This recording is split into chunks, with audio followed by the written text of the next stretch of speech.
School service commission পরীক্ষা এবং মাদ্রাসা service commission পরীক্ষার ভূগোল সিলেবাসের রিজিওনাল জিওগ্রাফি অফ ইন্ডিয়া এই চ্যাপ্টার থেকে ভারতের ভূপ্রকৃতির হিমালয় পর্বত নিয়ে এর আগে আমি এই দুটি ক্লাস পড়েছি, তাই তো। আর এই দুটি ক্লাসে আমরা উত্তর থেকে দক্ষিণে বা প্রস্থ বরাবর হিমালয় পর্বতের শ্রেণীবিভাগ সম্পর্কে জেনেছি, তাই তো। আর আজকের ক্লাসে আমরা এই পূর্ব থেকে পশ্চিমে বা পশ্চিম থেকে পূর্বে, এই পূর্ব থেকে পশ্চিমে বা পশ্চিম থেকে পূর্বে দৈর্ঘ্য বরাবর হিমালয় পর্বতের আঞ্চলিক বিভাগ সম্পর্কে জানো। দেখো, আমরা জানি যে এই উত্তর থেকে দক্ষিণে বা প্রস্থ বরাবর উত্তর থেকে দক্ষিণে হিমালয় পর্বতকে চারটি ভাগে ভাগ করা হয়, তাই তো। কি কি? এই ট্রান্স বা টেথিস হিমালয়, হিমাদ্রি হিমালয়, হিমাচল হিমালয় এবং শিবালিক হিমালয়, তাই তো। তাহলে এই যে চারটা ভাগে ভাগ করা হয়, এই চারটা ভাগ কিসের ভিত্তিতে করা হয় বলো তো? এই চারটা ভাগ করা হয় উচ্চতার ভিত্তিতে। এটা কিন্তু প্রশ্ন হতে পারে যে প্রস্থ বরাবর হিমালয় পর্বতের শ্রেণীবিভাগ কিসের ভিত্তিতে করা হচ্ছে, তাহলে কি উচ্চতার ভিত্তিতে করা হয়, ঠিক আছে। আর এই যে দৈর্ঘ্য বরাবর পশ্চিম থেকে পূর্বে বা পূর্ব থেকে পশ্চিমে হিমালয় পর্বতের যে আঞ্চলিক বিভাগ, এই আঞ্চলিক বিভাগের সীমানা নির্দেশ করে, মনে রাখবে, এই আঞ্চলিক বিভাগের সীমানা নির্দেশ করে বিভিন্ন নদী উপত্যকা। এটাও কিন্তু প্রশ্ন হতে পারে, ঠিক আছে। তাহলে আঞ্চলিক বিভাগগুলোর সীমানা বা আঞ্চলিক বিভাগগুলো কিসের ভিত্তিতে করা হয়? বিভিন্ন নদী উপত্যকার ভিত্তিতে করা হয়। যেমন দেখো, এই পশ্চিম থেকে পূর্বে, ঠিক আছে, এই পশ্চিম থেকে পূর্বে দৈর্ঘ্য বরাবর হিমালয় পর্বতকে তিনটা আঞ্চলিক বিভাগে ভাগ করা হয়, প্রধান তিনটা বিভাগে ভাগ করা হয় বা তিনটা ভাগে ভাগ করা হয়। কিরকম? দেখো পশ্চিম দিকে এখানে আছে এই কি বলতো সিন্ধু নদ, এই আছে পশ্চিম দিকে সিন্ধু নদ, ঠিক আছে।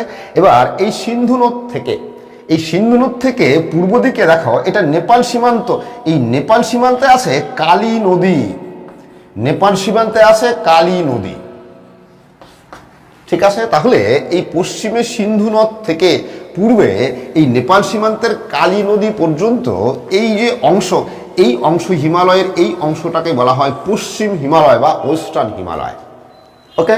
আবার দেখো, এই কালী নদী থেকে পূর্ব দিকে দেখো, এখানে আছে তিস্তা নদী, তিস্তা নদীর উপত্যকা, এখানে আছে তিস্তা নদীর উপত্যকা। তাহলে এই কালী নদী থেকে পূর্বে তিস্তা নদী উপত্যকা পর্যন্ত এই হিমালয়ের এই অংশটাকে বলা হয় সেন্ট্রাল হিমালয় বা মধ্য হিমালয়, ঠিক আছে।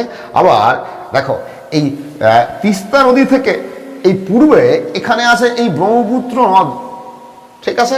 তো এই তিস্তা নদ থেকে এই ব্রহ্মপুত্র নদ, এইটুকু অংশ হিমালয়ের এইটুকু অংশকে বলা হয় কি বলতো? এইটুকু অংশকে বলা হয় ইস্টার্ন হিমালয় বা পূর্ব হিমালয়। তাহলে এই হচ্ছে আঞ্চলিক বিভাগ। কটা ভাগ? তিনটা ভাগ। কিসের ভিত্তিতে করা হয়েছে?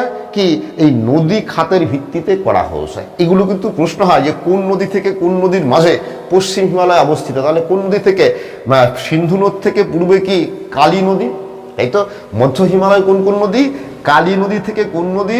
তিস্তা নদী, তাই তো। পূর্ব হিমালয় কোন কোন নদী? এই তিস্তা থেকে ব্রহ্মপুত্র নদ, এর মাঝখানে অংশই হচ্ছে কি পূর্ব হিমালয়, ঠিক আছে। এবার এই যে তিনটা ভাগ, তার মানে এই একটা ভাগ হলো, এই একটা ভাগ, এই আর একটা ভাগ, এই তিনটা ভাগ সম্পর্কে এবার আমাদের পৃথকভাবে ডিটেলসে জানতে হবে। এবার আমরা পশ্চিম হিমালয় সম্পর্কে ডিটেলসে জেনে নিই, চলো, ঠিক আছে। তাহলে দেখো, এই যে এইটুকু অংশ কি পশ্চিম হিমালয়, তাহলে বুঝতেই পারছো কোন কোন রাজ্য পড়ছে পশ্চিম হিমালয়ে। কি আছে দেখো, দুটা কেন্দ্রশাসিত অঞ্চল, এখানে কি আছে লাদাখ, এটা কি আছে জম্মু কাশ্মীর, এই দুটা কেন্দ্রশাসিত অঞ্চল, তাই তো। এখানে আছে কি হিমাচল প্রদেশ, এখানে আছে কি উত্তরাখণ্ড, তাই তো। তাহলে লাদাখ, জম্মু কাশ্মীর, হিমাচল প্রদেশ, উত্তরাখণ্ড। আর এটা কি বলতো? এটা পাঞ্জাবের উত্তরাংশ, তাই তো। তাহলে এগুলো নিয়ে পশ্চিম হিমালয় গঠিত, তাই তো। তো যদি বলি দেখো যে পশ্চিম হিমালয়ে কোন কোন পর্বতশ্রেণী আছে, খুব সহজ। দেখো, এখানে কিন্তু আগের ক্লাসের বহু তথ্যই রিপিট হবে। বুঝতেই পারছো কেন রিপিট হবে? কারণ এই যে পশ্চিম হিমালয় বলছি, তাহলে পশ্চিম হিমালয়ের মধ্যে কি আছে? টেথিস হিমালয় আছে, তাই তো। হিমাদ্রি হিমালয় আছে, এই তো মধ্য হিমালয় বা হিমাচল হিমালয় আছে, আবার শিবালিক হিমালয় আছে। তাহলে কি একই তথ্য বারবার কিন্তু রিপিট হবে। তোমরা যত কোরিলেট করতে পারবে তত তোমরা সহজে প্রশ্নের উত্তর করতে পারবে। ঠিক আছে, দেখো তো যদি বলি যে পশ্চিম হিমালয়ে কোন কোন পর্বতশ্রেণী আছে, বুঝতেই পারছো। আগের ক্লাসটা যদি বুঝে থাকো এটা খুব সহজ, বুঝতেই পারছো, তাই তো। কি উত্তর থেকে দক্ষিণে কোন কোন পর্বতশ্রেণী আছে? এটা কি কারাকোরাম পর্বত, এটা কি লাদাখ পর্বতশ্রেণী, এটা কি জাস্কার পর্বতশ্রেণী, এটা উচ্চ হিমালয় বা হিমাদ্রি, আর এটা পীরপাঞ্জাল পর্বতশ্রেণী, এটা ধাউলাধর পর্বতশ্রেণী, এটা নাকটিব্বা পর্বত, আর এটা মুসৌরি পর্বত। তাহলে এই পর্বতশ্রেণীগুলো কোথায় আছে? পশ্চিম হিমালয়ে অবস্থান করছে, এই তো।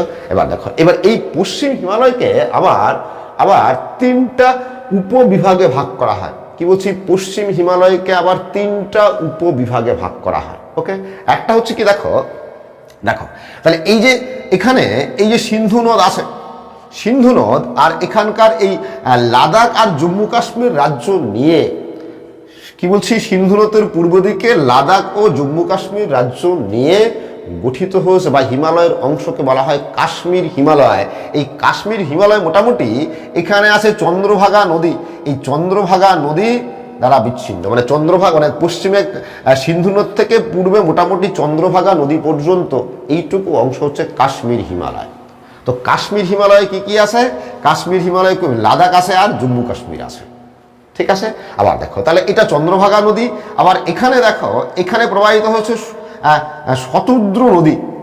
ঠিক আছে, তো এই চন্দ্রভাগা নদী থেকে এই শতদ্রু নদী, ঠিক আছে, শতদ্রু নদী এইটুকু অংশ মানে হিমাচল প্রদেশ আর পাঞ্জাবের উত্তরাংশ, হিমাচল প্রদেশ আর পাঞ্জাবের উত্তরাংশ নিয়ে এই অঞ্চলটাকে বলা হয় হিমাচল ও পাঞ্জাব হিমালয়। ওকে, আর এটা কি বলছি? শতদ্রু নদী, আর শতদ্রু নদী থেকে এই কালী নদী পর্যন্ত উত্তরাখণ্ডে অবস্থিত এই উত্তরাখণ্ড রাজ্যের এই হিমালয় পার্বত্য অঞ্চলকে বলা হয় কুমায়ুন হিমালয়। ওকে, তাহলে দেখো পশ্চিম হিমালয় কয়টা ভাগে ভাগ হলো? তিনটা ভাগে ভাগ হলো। একটা কি? একটা কাশ্মীর হিমালয়, তাহলে এইটুকু অংশ কি কাশ্মীর হিমালয়, এই তো। এইটুকু অংশ কি? এটুকু পাঞ্জাব বা হিমাচল হিমালয়, আর এটুকু অংশ কুমায়ুন হিমালয়। সীমাগুলো কিন্তু মনে রাখবে, প্রশ্ন হতে পারে যে কুমায়ুন হিমালয়ের দুদিকে সীমা নির্দেশ করছে কোন কোন নদী? তাহলে এটাকে শতদ্রু নদী আর এটাকে কালী নদী, তাই তো। শতদ্রু নদী আর কালী নদীর মাঝের উত্তরাখণ্ডের যে পার্বত্য অঞ্চল, এই পার্বত্য অঞ্চলটাই হচ্ছে কুমায়ুন হিমালয়। ওকে, আর এই কুমায়ুন হিমালয়ে বহু তীর্থক্ষেত্র থাকায় এই কুমায়ুন হিমালয়টাকে ল্যান্ড অফ গড বা দেবভূমি বলা হয়, মনে রাখবে কিন্তু। তাহলে কুমায়ুন হিমালয় কি বলছি? বহু তীর্থক্ষেত্র থাকায় কুমায়ুন হিমালয়টাকে ল্যান্ড অফ গড বা দেবভূমি বলা হয়। এবার দেখো এই যে কাশ্মীর হিমালয়, তাই তো, এই কাশ্মীর হিমালয় যদি ডিটেলসে বলি তাহলে বলো তো এই যে কাশ্মীর হিমালয় আসলে কোন হিমালয়? তোমরা আগের ক্লাসের সাথে কোরিলেট করতে পারলে সহজেই বুঝতে পারছো। তো এটাই কি টেথিস হিমালয়, তাই তো। তাহলে কাশ্মীর হিমালয়টাই প্রকৃতপক্ষে কি টেথিস হিমালয়। প্রশ্ন হয় কিন্তু কাশ্মীর হিমালয়ে কোন কোন পর্বতশ্রেণী আছে? তাহলে এই পর্বতশ্রেণীগুলো কাশ্মীর হিমালয়ে আছে, তাই তো। কোন কোন পর্বতশ্রেণী? আগেই বলেছি, এটা কি কারাকোরাম পর্বত, সবার উত্তরে কারাকোরাম পর্বতশ্রেণী, তার দক্ষিণে লাদাখ পর্বতশ্রেণী, তার দক্ষিণে এটা কি, তার দক্ষিণে এটা জাস্কার পর্বতশ্রেণী, এটা হিমাদ্রি বা উচ্চ হিমালয়, আর এটা পীরপাঞ্জাল পর্বতশ্রেণী। তাহলে এই পর্বতশ্রেণীগুলো সিরিয়ালি উত্তর থেকে দক্ষিণে কারাকোরাম, লাদাখ, জাস্কার, উচ্চ হিমালয়, পীরপাঞ্জাল, উত্তর থেকে দক্ষিণে পরপর পর্বতশ্রেণীগুলো অবস্থান করছে কোথায়? কাশ্মীর হিমালয়, তাই তো। এবার এখান থেকে তাহলে পশ্চিম হিমালয় থেকে বাদ গেল কোনটা? এটা পড়ছে না, তাই তো। এটা কি ধৌলাধর, এটা কি নাকটিব্বা, এটা মুসৌরি, তাই তো। আর এই জাস্কার পর্বতের কিছুটা অংশ কিন্তু এই হিমাচল হিমালয় বা পাঞ্জাব হিমালয়ে পড়েছে। ঠিক আছে, দেখো এটা কিন্তু প্রশ্ন হয় যে কাশ্মীর হিমালয়ের 5টি যে পর্বতশ্রেণী আছে পরপর সিরিয়ালি সাজাও। তাহলে ঠিক উত্তর থেকে দক্ষিণে বা দক্ষিণ থেকে উত্তরে পরপর সিরিয়ালি সাজাও। বোঝা গেল? দেখো এবার দেখো এই হচ্ছে কি বলছি জাস্কার পর্বতশ্রেণী, এটা। আর এটা কি বলছি? লাদাখ পর্বতশ্রেণী, তাই তো। তো এই জাস্কার আর লাদাখ পর্বতশ্রেণীর মাঝখান দিয়ে এরকম সিন্ধু নদ প্রবাহিত হয়েছে। ঠিক আছে, এটা কিন্তু প্রশ্ন হতে পারে যে কোন কোন পর্বতশ্রেণীর মাঝ বরাবর সিন্ধু নদ প্রবাহিত হয়েছে? তাহলে কি এই জাস্কার পর্বত আর লাদাখ পর্বতশ্রেণীর মাঝ বরাবর সিন্ধু নদ প্রবাহিত হয়েছে, তাই তো এখানে একটু কারেকশন করে নাও, দেখো যে এই যে কাশ্মীর হিমালয়ের দেখো এই যে এইটুকু অংশ কি টেথিস হিমালয়ে পড়েছে? পড়েনি, তাই তো। কোনটুকু অংশ? এই যে এইটুকু অংশ টেথিস হিমালয়ে পড়েছে, তাই তো। তাহলে প্রকৃতপক্ষে কি যে উত্তর কাশ্মীর হিমালয়টাই হচ্ছে, তাই তো, উত্তর কাশ্মীর হিমালয়ই হচ্ছে টেথিস হিমালয় বা ট্রান্স হিমালয়। দক্ষিণ কাশ্মীর হিমালয় নয়, কিন্তু কি কাশ্মীর হিমালয়ের উত্তর অংশটাই হচ্ছে টেথিস হিমালয়। ঠিক আছে, তাহলে তোমরা বুঝতেই পারছো এই কাশ্মীর হিমালয়ে প্রবাহিত হিমবাহগুলি কি কি হবে। দেখো তাহলে এই কারাকোরাম পর্বত আছে, তাই তো, কাশ্মীর হিমালয় কারাকোরাম পর্বত। মনে রাখবে ভারতের বৃহত্তম হিমবাহগুলো এই কারাকোরাম পর্বতেই কিন্তু প্রবাহিত হয়। কারাকোরাম পর্বতের দক্ষিণ ঢালে প্রবাহিত হয়। যেমন দেখো সিয়াচেন হিমবাহ ভারতের দীর্ঘতম হিমবাহ। কি বলছি, কারাকোরাম পর্বতেই ভারতের সবচেয়ে বড় বড় হিমবাহগুলো প্রবাহিত হয়। এটা কিন্তু প্রশ্ন হতে পারে। ঠিক আছে, দেখো তো এই কারাকোরাম পর্বতের যে পর্বত শীর্ষে বরফ স্তর যে জমে আছে, বরফ স্তরের গভীরতা প্রায় 300 মিটার, তাই তো। এই প্রচুর বরফ থাকা এখানে বড় বড় হিমবাহগুলো উৎপত্তি লাভ করেছে। যেমন কি সিয়াচেনের কথা বলছি, তারপর কি ভল্টারো, হিসপার, ফেডচেঙ্কো, এগুলো, তাই তো। তাহলে এই যে হিমবাহগুলো, এগুলো কি যদি বলি কোন হিমালয় অবস্থান করছে, একদিকে পশ্চিম হিমালয় বললেও সেটাও রাইট, যে পশ্চিম হিমালয় অবস্থান করছে। যদি বলি যে কাশ্মীর হিমালয় অবস্থান করছে, তাহলেও সঠিক, তাই তো। আবার যদি বলি টেথিস হিমালয় অবস্থান করছে কি, তাহলেও এটা সঠিক। আবার দেখো যদি বলি যে এই যে K2 শৃঙ্গ, গ্যাসের ব্রুম 1, গ্যাসের ব্রুম 2, ব্রড পিক, এই শৃঙ্গগুলো কোথায় অবস্থান করছে? কোথায়? এই কারাকোরাম পর্বতে এই শৃঙ্গগুলো অবস্থান করছে, তাই তো। কি জানি আমরা যে কারাকোরাম পর্বতের K2 বা গডউইন অস্টিন কি ভারতের উচ্চতম পর্বত শৃঙ্গ, তাই তো। তাহলে দেখো এখানে কিন্তু বিভিন্নভাবে প্রশ্ন হতে পারে।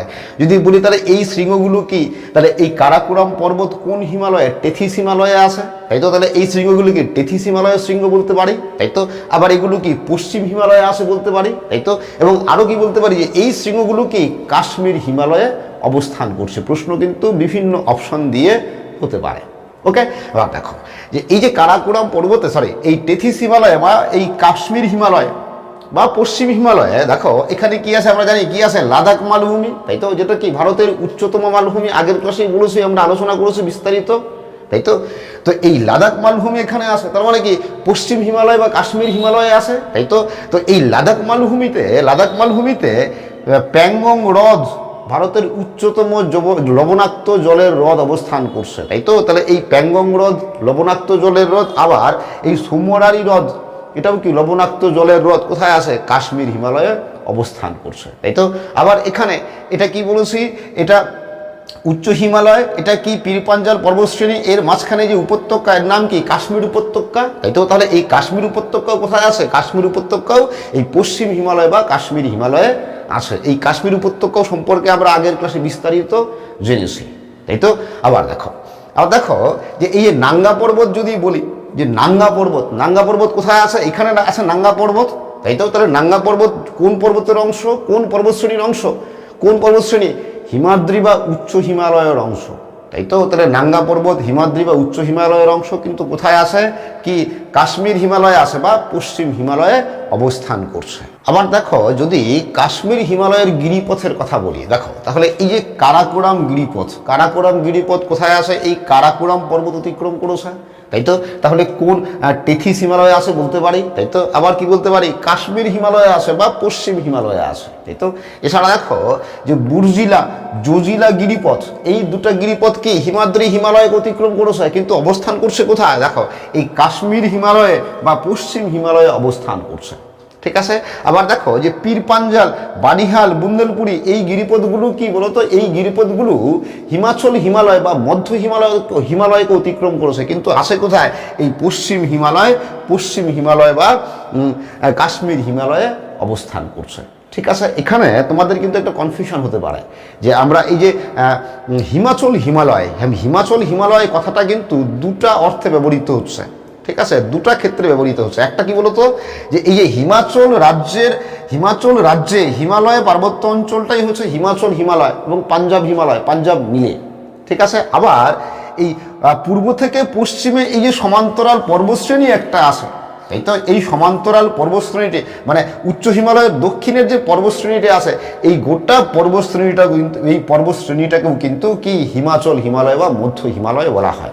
এটা কিন্তু খুব ভালো করে মনে রাখবে যেন কনফিউশন না হয়। তাহলে হিমাচল হিমালয় দুটা ক্ষেত্রে ব্যবহার হচ্ছে, একটা কি হিমাচল রাজ্যের যে হিমালয়ের অংশ সেটা হিমাচল হিমালয়, আবার এই উচ্চ হিমালয়ের দক্ষিণে যে সমান্তরাল পর্বতশ্রেণী আছে একদম নামচাবরুয়া শৃঙ্গ পর্যন্ত এই এই পর্বতশ্রেণীটার নামও কি, এটাও হচ্ছে হিমাচল হিমালয় বা মধ্য হিমালয়। এরপর দেখো যে পাঞ্জাব ও হিমাচল হিমালয়, ঠিক আছে, কোথায় আগেই বলেছি কোথায়, যে এই হিমাচল প্রদেশ রাজ্যে, ঠিক আছে, এবং পাঞ্জাবের উত্তরাংশে হিমালয়ের যে পার্বত্য অঞ্চল, এই হিমালয়ের পার্বত্য অঞ্চলটাকে কি বলা হয়, এই যে এইটুকু অংশ এটাকেই বলা হয় কি পাঞ্জাব ও হিমাচল হিমালয়। তাই তো এর সীমানা মোটামুটি কি, এই চন্দ্রভাগা নদী থেকে কোন পর্যন্ত, এটা শতদ্রু নদী পর্যন্ত, ঠিক আছে। দেখো তো এই হিমাচল হিমালয়ে উঁচু শৃঙ্গের সংখ্যা খুব কম, ঠিক আছে। এখানে দেখো এই যে পর্বতশ্রেণীটা আছে, এই যে হিমাচল হিমালয়ের পর্বতশ্রেণীটা আছে, এই পর্বতশ্রেণীর নাম কি তোমরা জানো, কি ধওলাধর পর্বতশ্রেণী, তাই তো। তাহলে হিমাচল হিমালয়ে ধওলাধর হচ্ছে প্রধান পর্বতশ্রেণী, ওকে। এই ধওলাধর পর্বতে জ্বালামুখী পাহাড়, এই জ্বালামুখী পাহাড় হচ্ছে একটা বিখ্যাত তীর্থক্ষেত্র, ঠিক আছে। এই জ্বালামুখী পাহাড়ের চারপাশে অসংখ্য উষ্ণ প্রস্রবণ আছে, ঠিক আছে।